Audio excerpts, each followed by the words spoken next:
Let's say third one. I'm just cranking these out. There's only 3 out right now when I'm watching, so this is gonna be the last one. Plus, I got an exam. See, I'm doing these videos while I got an exam later today. I'm telling y'all, bro. Today, I am going to Yeah, explain the editing to this one. 6th episodes of Just the have you South bet. Korean survival drama Squid Game, called A Fair World and Ganbu. Spoilers ahead. Watch out and take care. Wait, so homie's cracking 2 hours worth of content in 10 minutes then? Because each one of these videos is 2 episodes? Yo! Mad respect. In the previous episode, Gi-yoon's team was about to lose the game of tug of war, so Sang-woo thought of a last-minute plan. He asked everyone to loosen their grip on the rope for a few seconds, so their opponents would fall down.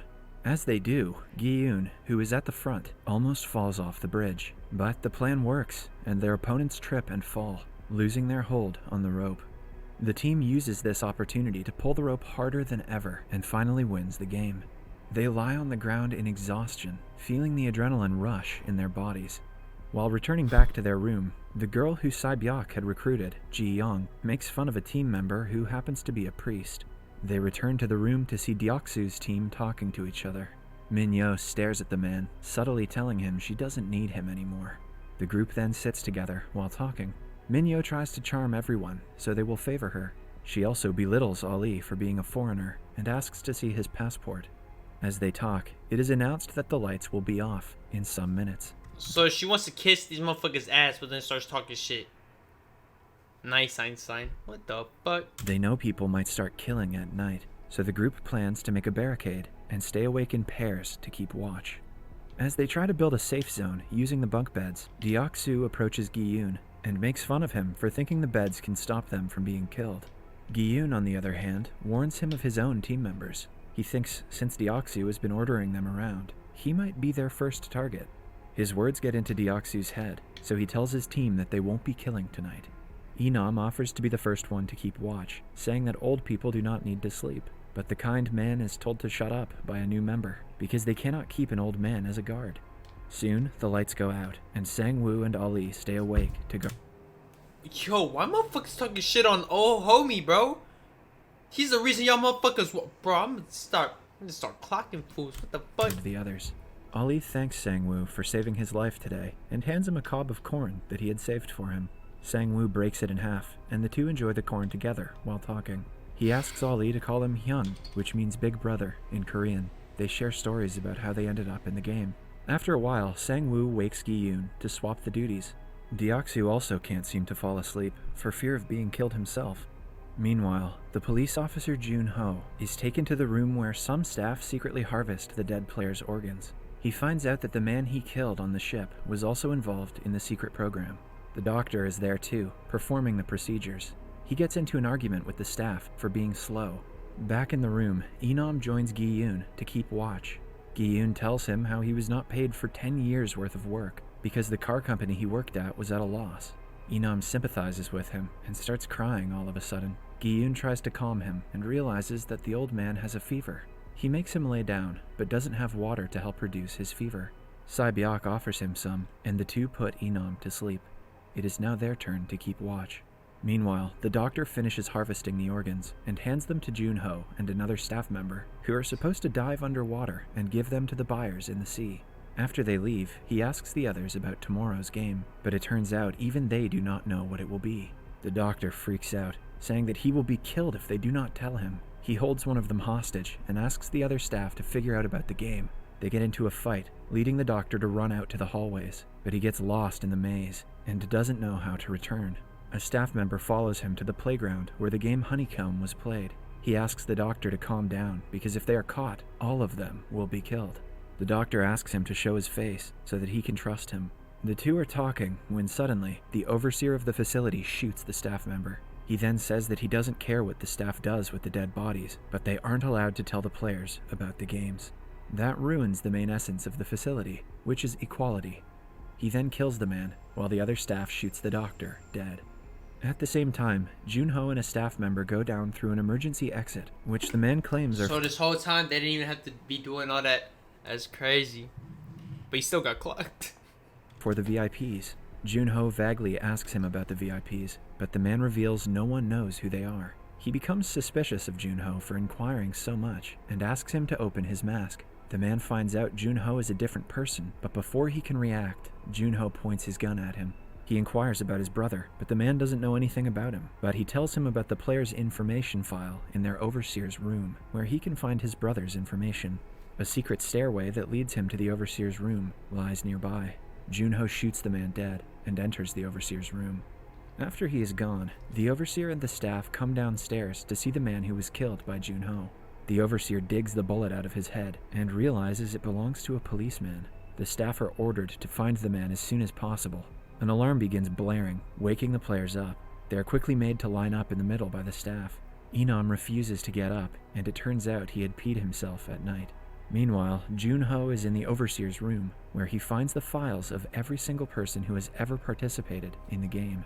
He figures that the games have been played for many years now. The players are then made to stand in lines in the middle of the room.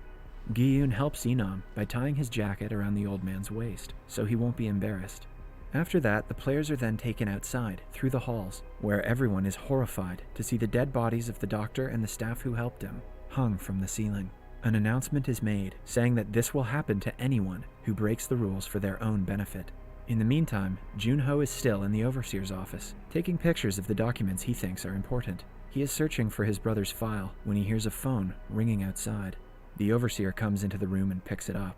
He talks to a foreign man in English about a minor disturbance that happened between the staff, and assures the person on the other end everything will be good when the VIPs arrive. After the overseer leaves, Junho picks up the phone and tries to call the number back, but to no avail. In the meantime, the players are taken to an empty white room where they will have to separate into groups of 2. Gi-yoon's team needs to separate as well.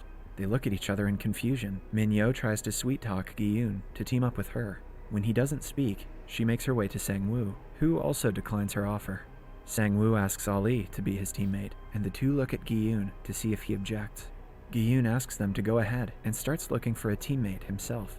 Enam makes his way towards him, but Gi-yoon knows he cannot win with an old man as his partner, so he apologizes to him. Enam simply gives him his jacket, saying that the others might look down upon him if he doesn't have one. Gi-yoon feels bad for the man, but goes looking for a member anyway. Sae-byok and Ji-young join hands as well. A man asks Gi-yoon to be his teammate. He reveals that since the doctor is dead, it leaves an odd number of players, so the one with no partner will probably be killed. Gi-yoon looks at Enam, sitting alone in a corner, and feels awful for abandoning him, so he asks the old man to be his partner. In the end, the one person who doesn't have a partner is Minyo. She makes a fuss about them not being able to win without her.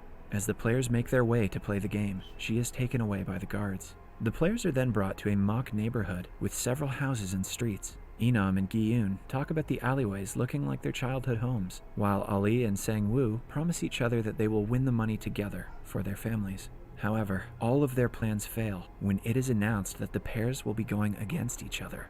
They are given 10 marbles each and told to play any game they want to with them.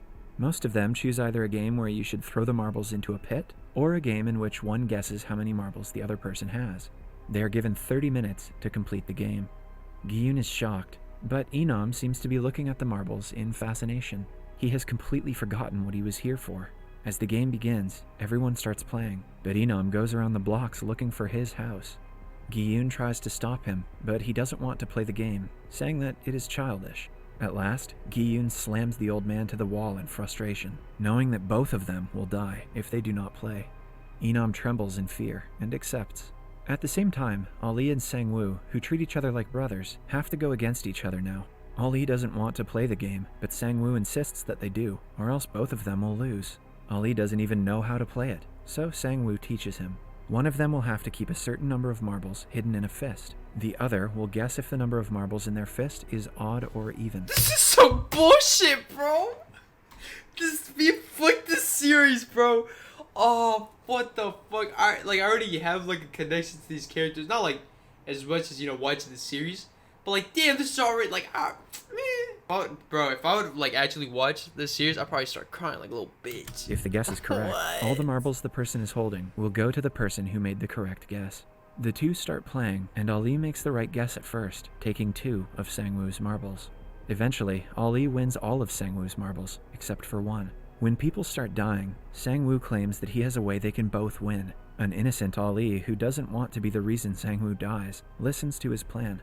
Sangwoo claims that at the end of the game, people are not going to agree on a winner because they will nitpick the rules. The staff will then have only one way to continue, that is, to make one team go against another. So, they make a deal to go around the playing zone, looking for the players who are older so they can go against them at the end.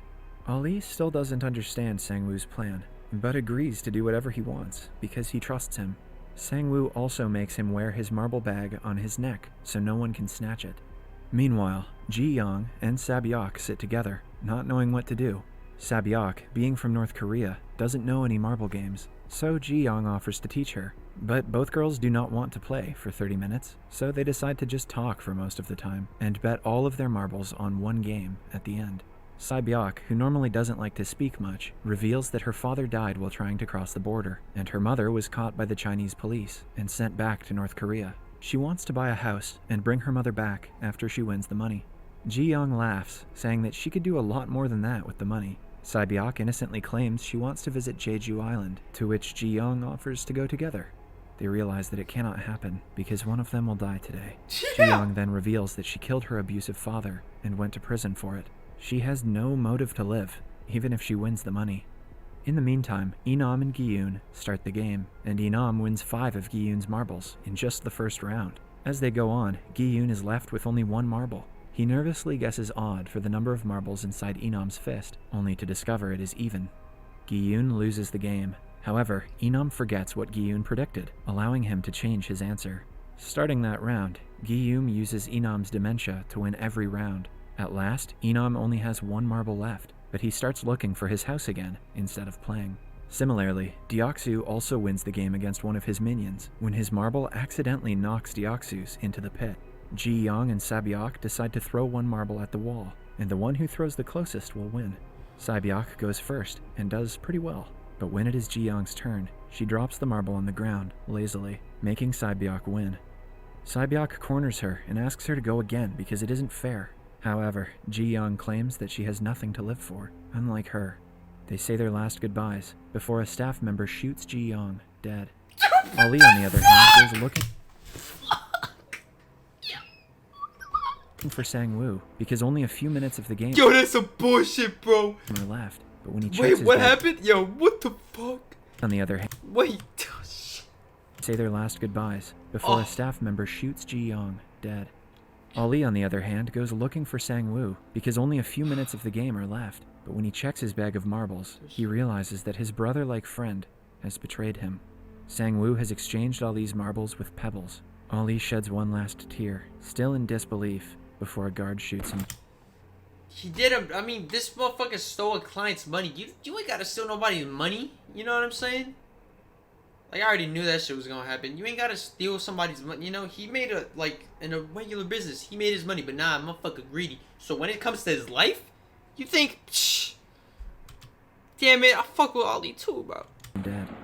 Now, only Inam and Gi-yoon are Oh, left. bitch. They have to play one last game for Gi-yoon to win, but Inam suggests they bet all of their marbles on one last round. Gi-yoon is enraged, claiming that this isn't fair. To Gi-yoon's surprise, Inam reveals that he knows Gi-yoon has been cheating him. The old man had faked having dementia to make Gi-yoon win. At last, Inam happily hands his last marble to Gi-yoon and thanks him for playing with him. Gi-yoon hugs his friend for the last time and walks out of the house, sobbing. The episode ends as a gunshot startles him, indicating that Inam has been killed. So homie knew he was, I mean, he was basically fake, you know what I'm saying? But I mean, asking someone to die for you is a big, he is a good guy. It's just, you know, like, to die? I mean, I get it. But yeah, he's like, dang. This is fucked up. This is fucked up, man. What the fuck?